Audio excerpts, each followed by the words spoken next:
Alrighty. Well, long-awaited video, and here it is in the dark. Just driving to work. You can probably hear the windscreen wipers going in the background. Yeah, so 7 years off grid. Holy smoke, I can hardly believe it's that long myself.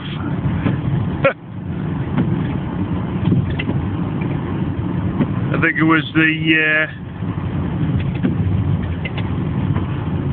29th of June 2011. That was the night I moved in. It was great. I didn't really have the skirting boards fully up to spec. And everyone had told me, oh, you need to cut your wood, and I'd got already what was wood offcuts, hardwood, which I'm actually using this year, believe it or not. Some of that same stack.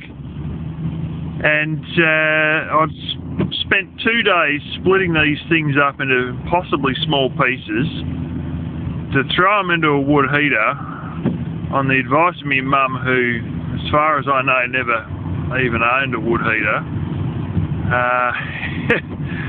Only to find the whole lot burnt really fast, and yeah, you should actually stick like 4 logs in there if you want it to burn a long time. I remember that first morning, flipping frost on the ground, and I went outside to have a piss on the grass, and holy smoke, like, I don't think I put any shoes on or anything, you know, well, this won't be very long, and I'm busting for a piss. I got this thing where the colder I get, the more I need a piss. So sometimes I need a piss when I don't need a piss, just because it's really cold. And I walk straight out on the ground with ice on the ground. Holy smoke. Oh, frickin' hell. Now there was a bit of a breeze blowing this same icy temperatures straight in underneath the gap of the door. And yeah, you learn how to fix door gaps and skirting board gaps fairly quick. Yeah. There's an old trick that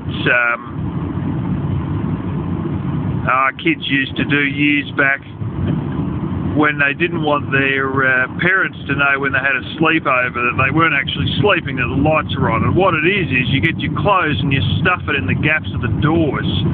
And I remembered that, so I went and got extra clothes and shirts and stuff and laid them out lengthways and jammed them in where the skirting board should be, because some of that breeze was coming up through the hole where the skirting board wasn't, not just under the door. And yeah, the next weekend the skirting boards are on and everything was sort of done.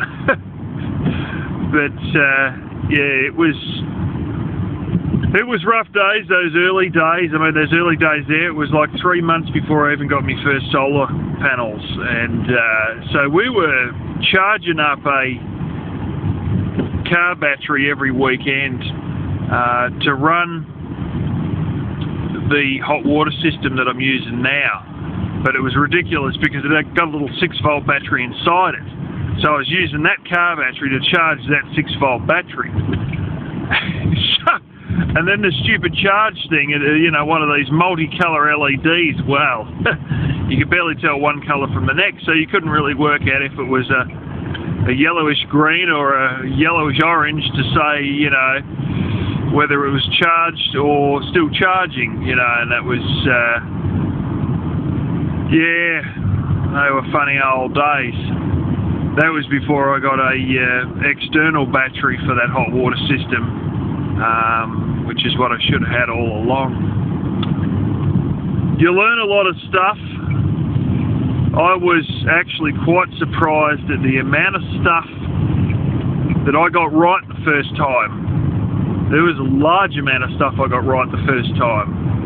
And unlike a lot of other things in life where, you know, you don't get the things right the first time around, like sewing and things like that. You know, you make a few blunders initially. You know, you make your first things. You make it. Oh, wouldn't need that much fabric for my sleeve or whatever, and you find out, yeah, you actually did.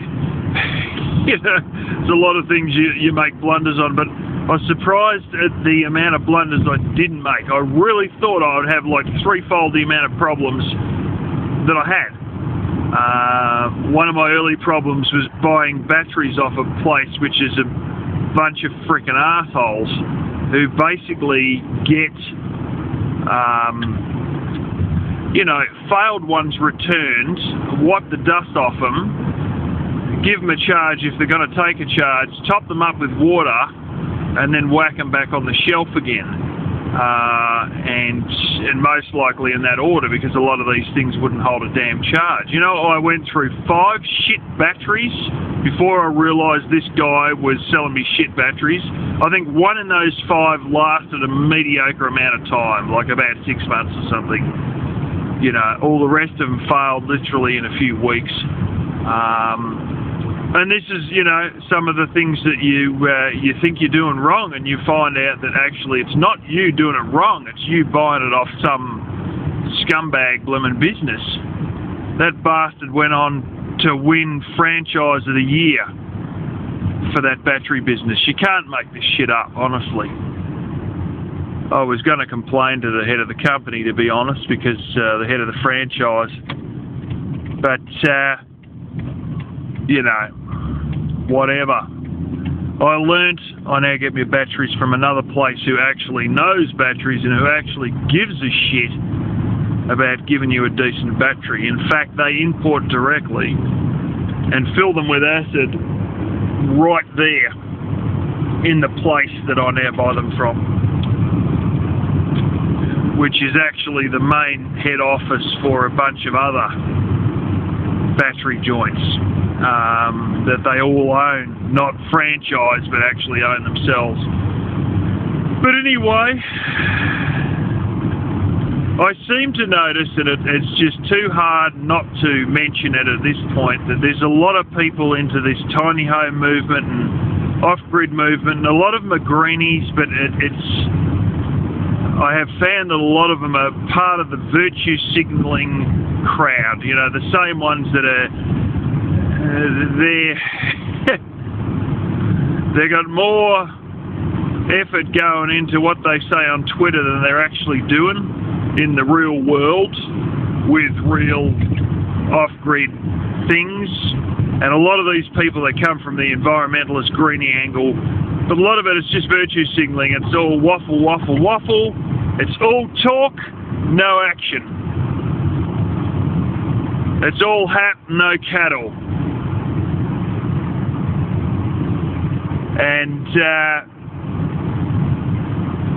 that's the thing, you know, there's a lot of people that are, you know, there's someone I've seen on Tumblr getting ready to go off-grid. You know, they've been getting ready to go off-grid for frickin' years now.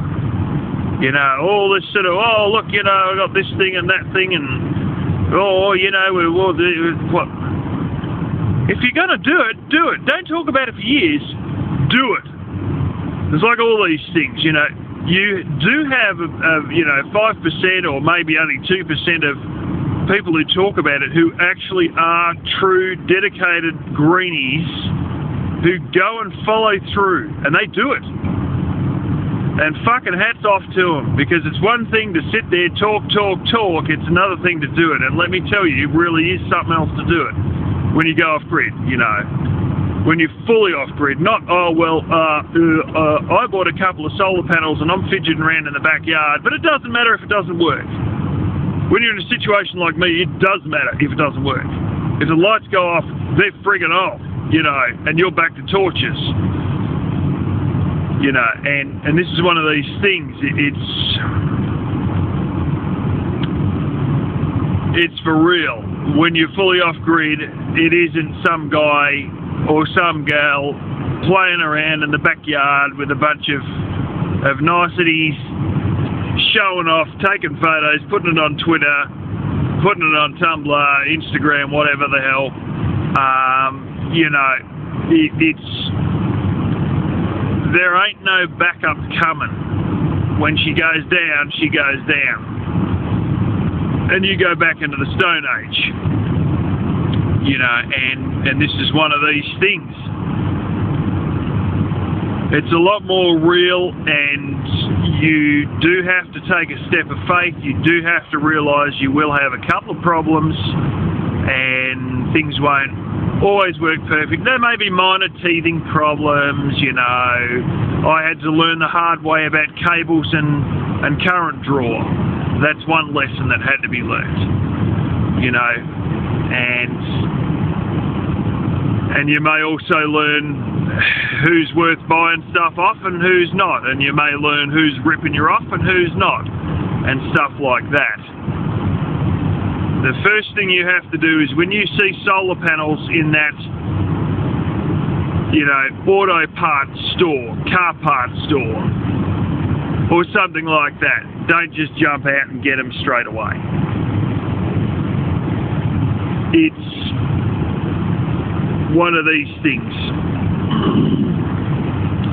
When you go to that auto parts store and they've got that deep cycle battery sitting on the shelf, let me tell you, that deep cycle battery has been there for at least 2 years and it's buggered. In fact, the last charge it got was in China before it even got loaded onto the ship, then sat in the warehouse for 6 months, then ended up on their shelf for another 2 years. Trust me, one of the things you do want to do when you're going off-grid is go to a proper specialised battery place. Go to a proper electronics shop, not some little corner store, not some computer shop, but one that specialises in all things DIY electronics. Get yourself a real charge controller, not one of these stupid-ass trickle charge things. Same with the solar panel. Some of these, you can hook the solar panel direct to the battery.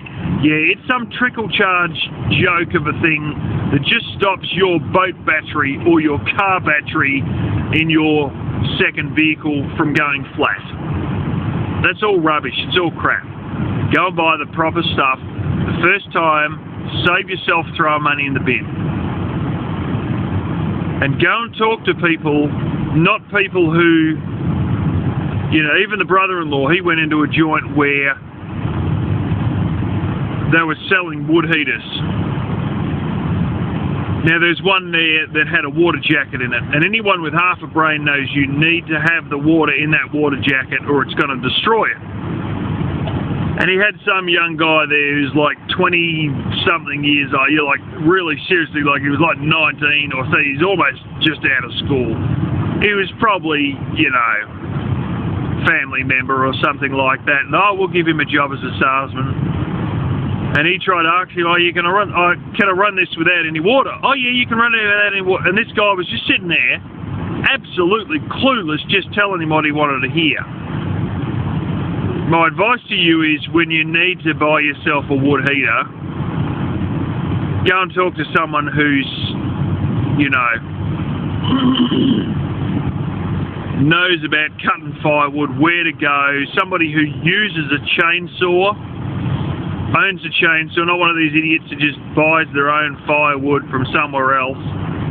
You know, go and talk to someone who, you know, has got a chainsaw, knows about splitting wood and these sort of things, and, you know, get some solid advice from them and, you know, understand stuff from people who use this stuff versus going down and buying a chainsaw off some trainee who's never even bloody used one, who just wants to make a sale, you know. And this is the same thing with, you know, I hate to say it, but listening to my mother telling me that you got to split your wood, and she's right, you know, to a degree you got to maybe split wood. I find that if it's been dead for 2 years, or it's been cut down 2 years prior, you don't need to split it at all.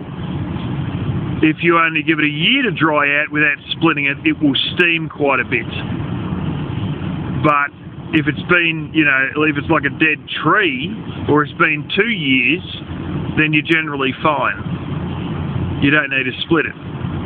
And it's advisable to split it to get it to dry quicker, but at the same token, you don't want to be feeding up a fire with a bunch of little sticks or bunch of small bits that are only as big as your fist and just watch it all burn up in 5 minutes, you know. You got to talk to people who use this stuff on a regular basis firsthand, not just people trying to sell it or not just people who are good-meaning people but haven't used it.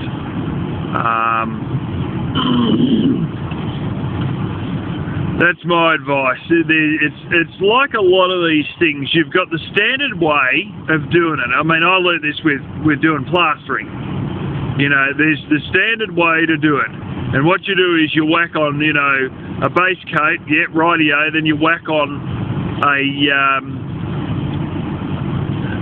what do they call it, like a middle coat, and then you're supposed to put on a top coat. Everybody that I've worked with, people in the industry, people qualified, none of them ever use a top coat. Ever. Ever.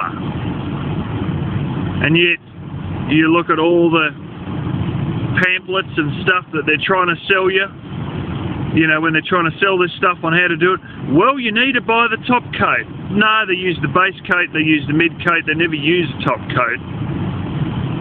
You know, this is the thing. There's tricks of the trade that you learn from people who have done it. It's no different with a lot of other things. And even firewood is some of those things, you know, and there's a lot of things that, you know, off-gridders do that they sort of learn as little tricks of the trade, you know. There's one that sometimes to help out my fridge and stuff like that, if I buy something frozen, I'd actually leave it in the fridge overnight before I cooked it. And then it'd thaw out in the fridge, but in the process it'd keep the fridge cooler. And then it wouldn't run the motor as much on the fridge, you know.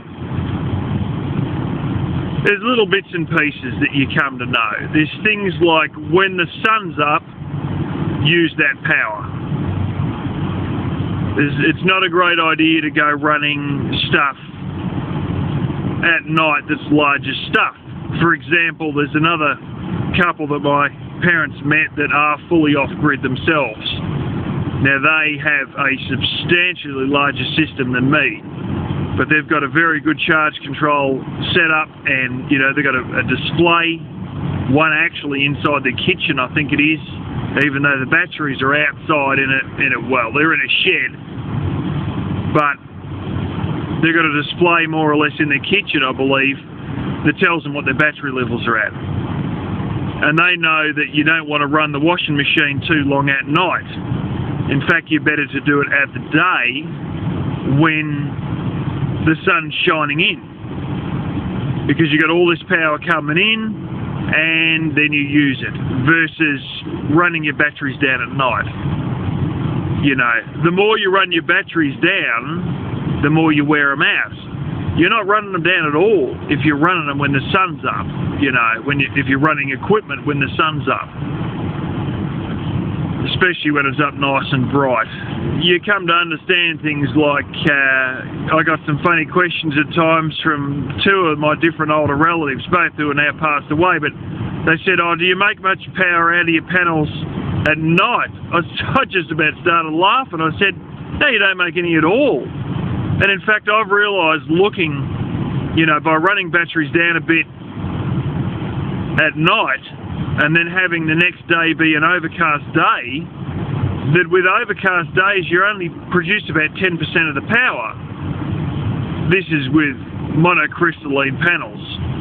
It's different with amorphous panels, but amorphous panels are known to not have a terribly big lifespan, and they're, you know, a lot larger. They have developed ones now with a bigger lifespan, but a lot of the older ones, they're only expected to last 5 years. They're cheaper. They're blasted huge comparative, but they do work all right, so I'm told, with low light levels. But you'd be shocked at how shot in the foot you get. Even semi-overcast days, you're back to 1/3 of your capacity. Proper overcast days, 1/10 of your capacity. It's when you get that full, unadulterated sunlight that things really start to roll. And it's like all these things, you know, you get to learn things over time when you use them. And yeah, but all in all, you know, it's one of these things that then there's great freedom in it. You know, it's one of these things. I thought my standard of living would go down the shithole. I thought that it was one of these things where the more money you save, the lower your standard of living goes. You know, if you only spend 80% of the money, you only got an 80% standard of living and all this. You know, if you spend half the money, your standard of living is going to be half of what other people will be. It's bullshit. Life off grid, you can spend 10% of what other people do with an 80 and sometimes 90% standard of living that everyone else has. But what you realise amongst today's people is they want better, better, better, better, better. I've come across girls on dating sites that cannot live without air conditioning and cable TV. This is for real. I can't get to sleep at night without this particular channel of cable TV playing particular music. I sit there going, what? But this is the thing, better, better, better. If you are willing to take a slight chop in standards and live through maybe a few months worth of teething problems, going off grid, and things taking a little bit longer, you know, like instead of pressing a button for heat or turning a knob for heat, you've got to, you know, go and spend 5 minutes mucking around with a wood heater and a bit of diesel, you know, well then, bingo, your costs drop dramatically. You know, it's one of these things where, you know, for my larger things I use a generator, but still really speaking, even with propane, a generator, and a smaller, not blooming $50,000, not $30,000, not even $10,000 system, hang on a second.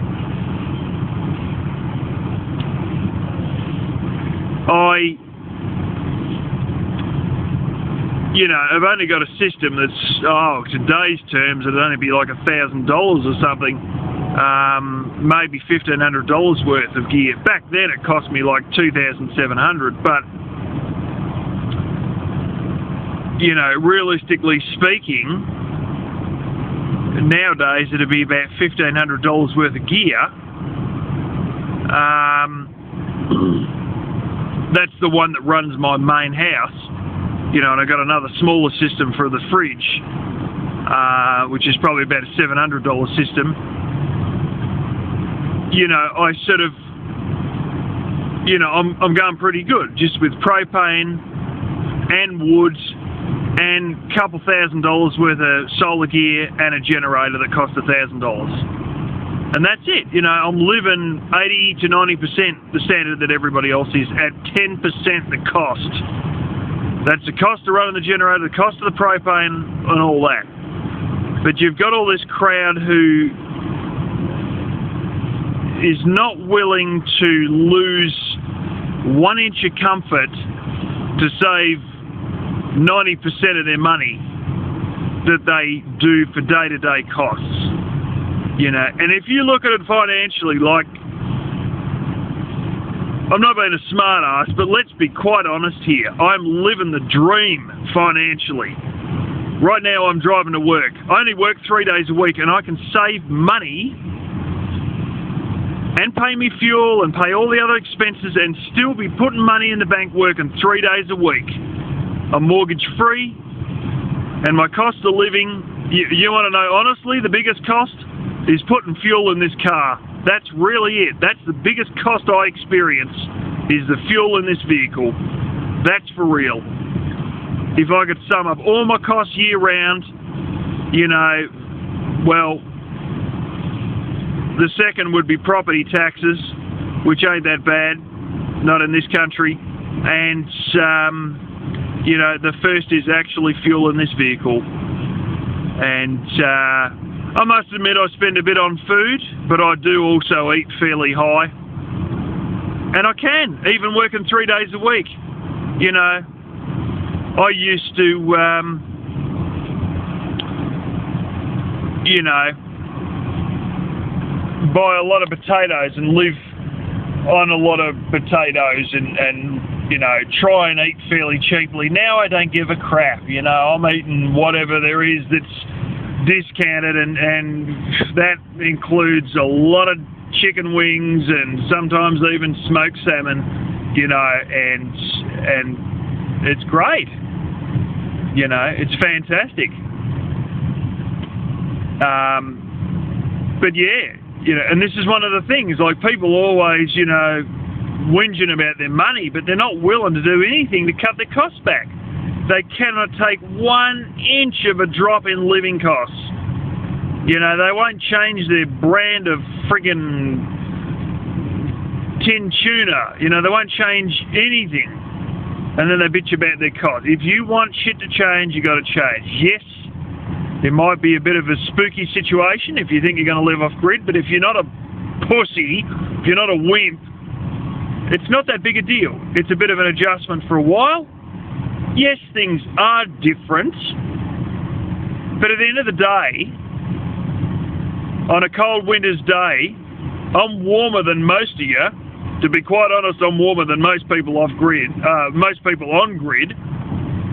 And I can still sit on YouTube watching blimmin' stuff with me tablet and me Wi-Fi modem that's pretty high internet cost, but, you know, all the same, you know, I've still got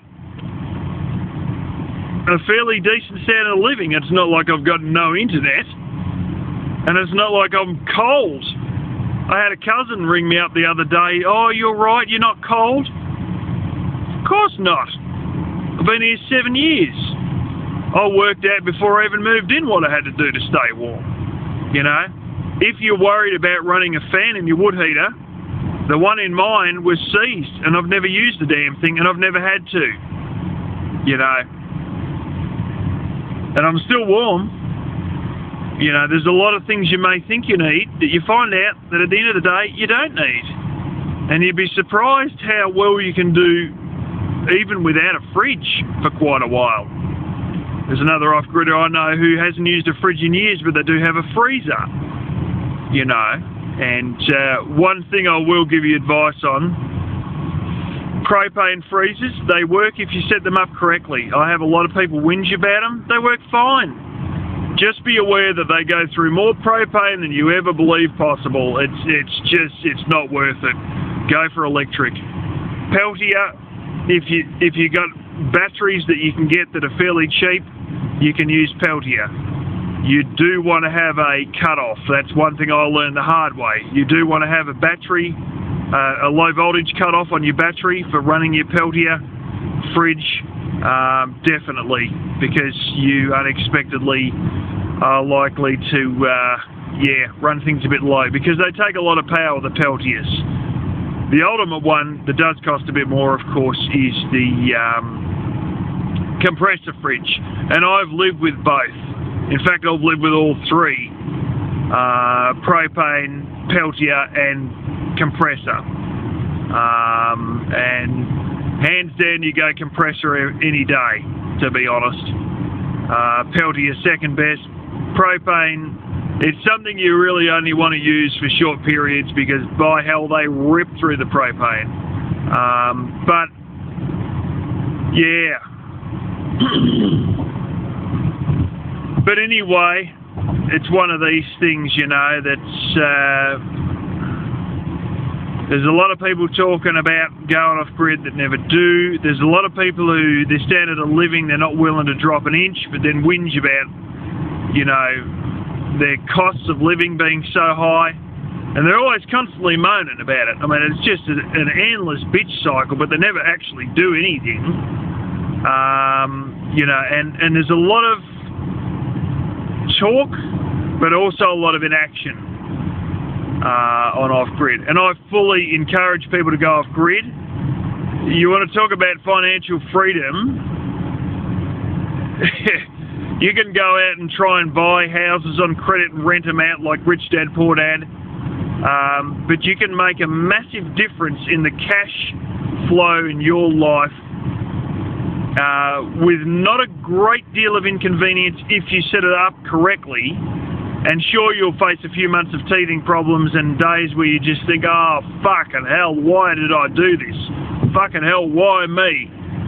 You know, but I guarantee you after 6 months all your problems will be gone if you're not a dickhead, if you're a smart enough person, and you've got a bit of mechanical aptitude, a bit of electrical aptitude. Small amount of electrical knowledge really is actually required to live off grid. Not tons, but a small amount of it. You know, you'll be a whole lot further towards financial freedom without having to change your job, try any ridiculous businesses or ridiculous credit ideas that may not be ridiculous, but they're massive risks, you know. And if it all goes arse up off grid, you can always start the generator and you can always turn on the torch. So at the end of the day, you know, I highly recommend it as one way where you might have a few months of teething issues, but you've stepped into a world of financial freedom without having to go to university, start a business, or take any massive leaps of faith, really speaking, keeping the job you got now, and suddenly finding that you've got cash just bulging, whereas before you were just scraping by. So anyway, that's my 7 years off grid rant, and yeah.